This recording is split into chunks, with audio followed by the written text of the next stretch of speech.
Paz do Senhor, irmãos. Me chamo Gabriela, faço parte do grupo de acessibilidade da Igreja Cristã Maranata. E o nosso assunto de hoje é acolhimento na síndrome de Down. A palavra do Senhor nos diz, em João 13:34, um novo mandamento vos dou, que vos ameis uns aos outros, como eu vos amei a vós, que também vós uns aos outros vos amei. O amor é o mandamento principal deixado pelo Senhor Jesus. E esse trabalho de acessibilidade, ele está intimamente atrelado ao exercício do amor. O acolhimento, ele envolve o amor, como já lemos, mas ele também envolve outros aspectos, como a empatia.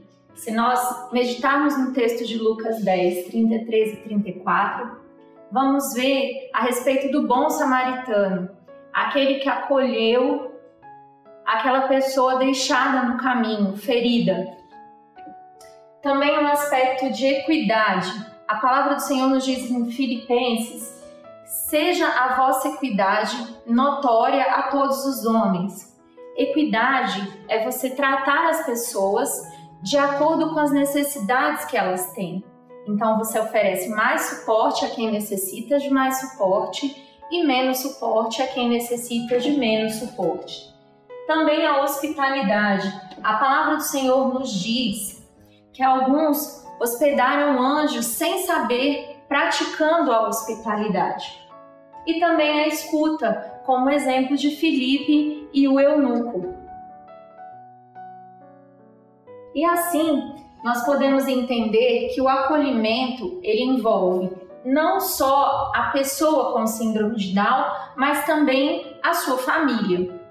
E nós vamos ver alguns aspectos desse acolhimento, seja no período pré-natal ou neonatal, que são aqueles primeiros dias da criança até 28 dias, a infância, o período aí que é o bebê até a infância, final aí intermediando o início da adolescência e juventude, e na vida adulta e envelhecimento. De forma didática, nós vamos dividir por essas etapas. Vamos entender que no período pré-natal, nós já podemos exercitar o acolhimento à família, quando há ainda uma hipótese diagnóstica. Ali, quando a mãe faz o seu primeiro morfológico, ela pode ter a translucência nucal aumentada do seu bebê. Isso pode ser sugestivo de síndrome de Down, dentre outras síndromes. O importante é acolher essa família, mostrar que há uma infinidade de possibilidades hoje em termos de tratamento, mas sobretudo no nosso meio em termos de acolhimento. Também, quando esse diagnóstico é confirmado, quando essa mãe e esse pai recebem o cariótipo, que confirma que é a trissomia do cromossomo 21. E também o período de adaptação, quando esse bebê já chegou para essa família e há uma quebra psicológica do filho idealizado para o filho real. Então podemos entender que no período da infância, quando a criança já é um bebê, começam os primeiros estímulos, sejam estímulos terapêuticos, estímulos de aprendizado da palavra no ambiente da igreja, no ambiente da casa. E a gente tem essas famílias que enfrentam o esgotamento físico e emocional, porque essas famílias vêm muitas vezes de internações hospitalares. É sabido que a pessoa com síndrome de Down tem a imunidade mais baixa e muitas vezes ela está suscetível a maior quantidade de internação hospitalar. Algumas crianças com síndrome de Down também necessitam ser submetidas a cirurgias cardíacas e isso atrasa o início do estímulo terapêutico, porque primeiro é necessário estabilizar a parte cardiovascular dessa criança. Também há um esgotamento emocional quando essa família não tem o recurso financeiro e ela aguarda vaga no SUS ou em instituições filantrópicas para que o estímulo seja dado a essa criança. Também há um enfrentamento junto aos convênios e muitas vezes é necessário a família recorrer a medidas judiciais para que essa criança receba os devidos estímulos. E isso provoca um esgotamento, sem contar a quantidade de terapias que essa criança é submetida.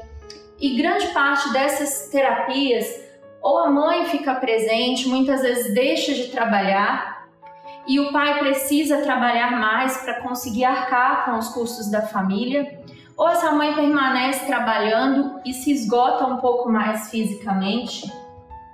Além de tudo, no dia a dia, essas famílias vão se deparar com as comparações entre as crianças típicas e atípicas. Então, a criança, mas o seu filho não está andando ainda? Quantos anos ele tem? O meu filho andou com 1 ano. E muitas vezes esses pais vão estar deparados com uma criança que vai andar com 2 anos, 2 anos e meio. Isso a depender do estímulo e da resposta ao estímulo. Então, é necessário que nós, como igreja, venhamos acolher essas famílias, dar escuta, ser empáticos, não emitir julgamentos, para que essas famílias se sintam de fato acolhidas no nosso meio e trazer para essas famílias boas expectativas.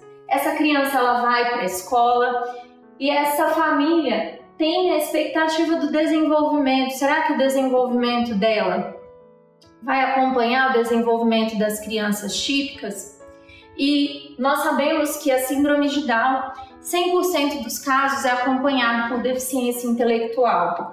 E nesse caso, há um atraso na compreensão, há um atraso para a fala, que é associado à hipotonia e outras questões anatômicas que podemos tratar num próximo vídeo.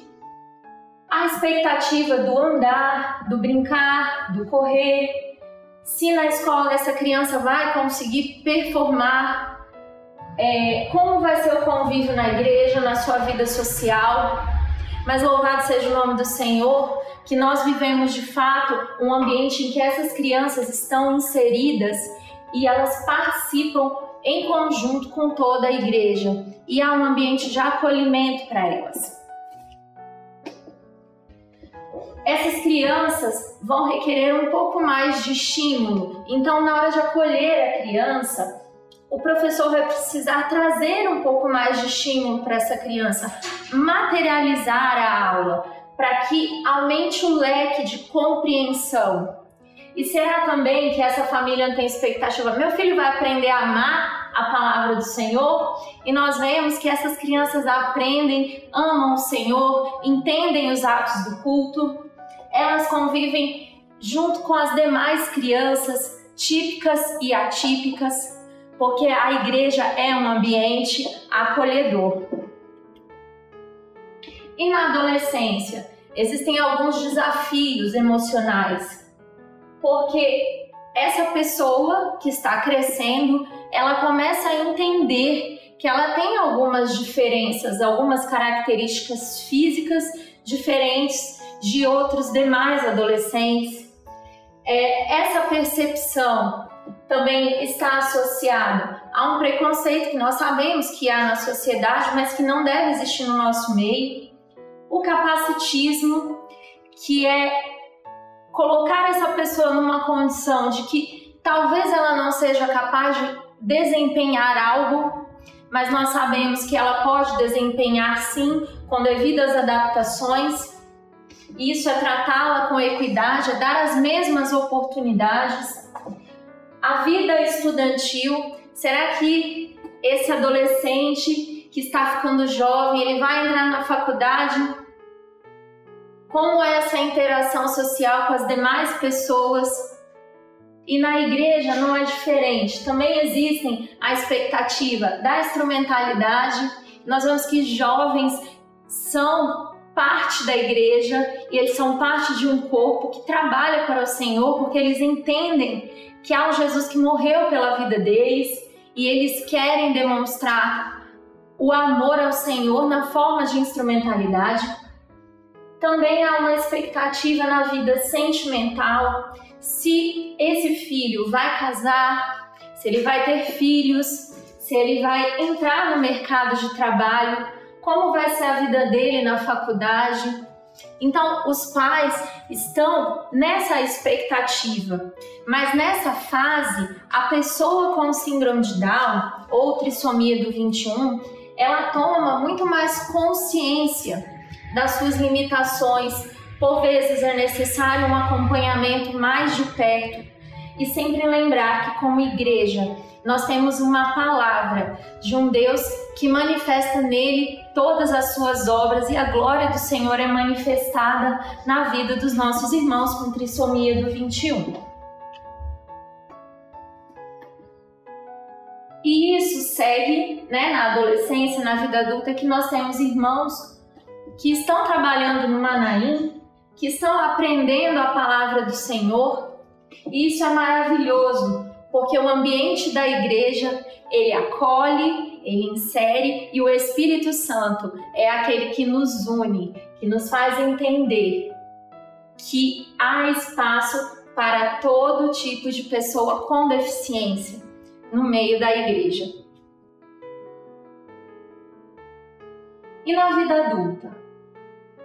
Algumas perspectivas mudam, porque a vida adulta ela é marcada pela independência financeira. E há uma expectativa dos pais, mas também há uma expectativa da pessoa. Eu vou ser independente financeiramente, ter a casa própria, conseguir sustentar os seus filhos. Na igreja, esse processo também é acompanhado porque esses jovens, adolescentes, eles também precisam da mesma assistência que é dada aos jovens típicos, porque eles também têm anseios na sua vida sentimental. Então, cabe ao professor de jovem, aos ministérios, também acolher e estar com eles nas suas dúvidas, nos seus anseios, nas suas expectativas. E com o avançar da idade, há uma perda natural da mobilidade do ser humano, Então, com o processo de envelhecimento, nós perdemos um pouco da nossa capacidade de enxergar, de ouvir, de andar, já não andamos mais da mesma forma. E as mesmas adaptações que são feitas para os nossos irmãos idosos também cabem para os nossos irmãos com síndrome de Down. Será que eles necessitam de um assento acolchoado? Será que eles precisam de um auxílio para andar, uma bengala, um apoio de um irmão? Será que nós precisamos falar um pouquinho mais perto e mais pausado para que eles compreendam aquilo que nós estamos falando? E também há um conflito por parte da família. E quando eu faltar, quem vai cuidar do meu filho? Todo familiar ou cuidador de uma pessoa com deficiência tem essa preocupação. E nós, como igreja, precisamos acolher essa preocupação. Sabemos que o Senhor não nos chamou para nos deixar perecer, mas o Senhor nos chamou com a certeza que é aquele que tem cuidado das nossas vidas. Mas essa preocupação precisa ser acolhida. E no processo do envelhecimento, não podemos esquecer que há um envelhecimento da pessoa com trissomia do 21, mas também do seu cuidador. E assim, irmãos, no ambiente da igreja, também podemos proporcionar a esses irmãos adaptações que vão facilitar a sua locomoção, que vão fornecer independência. Lembrar que é importante não infantilizar as pessoas, cada um deve ser tratado exatamente da sua idade. Então, não quer dizer que a pessoa tem deficiência, que ela precisa ser tratada a mãozinha, o pezinho. Essa pessoa deve ser tratada de acordo com a sua idade. O irmão me dá a mão, vou te ajudar a atravessar a rua, vou te ajudar a sentar. E assim, irmãos, proporcionar para esses irmãos um ambiente mais acolhedor. E aqui a gente traz um exemplo de instrumentalidade, de irmãos louvando ao Senhor, cantando louvores e participando junto com outros jovens e professores da obra do Senhor, deixando a eles o louvor ao Senhor. E a palavra do Senhor, para terminar, nos diz assim: E Jesus respondeu: Nem ele pecou, nem seus pais, mas foi assim para que se manifestem nele as obras de Deus. E as obras do Senhor têm se manifestado na vida dos nossos irmãos da acessibilidade. E nós, como igreja, seguiremos conhecendo as necessidades e acolhendo os nossos irmãos. A paz do Senhor Jesus.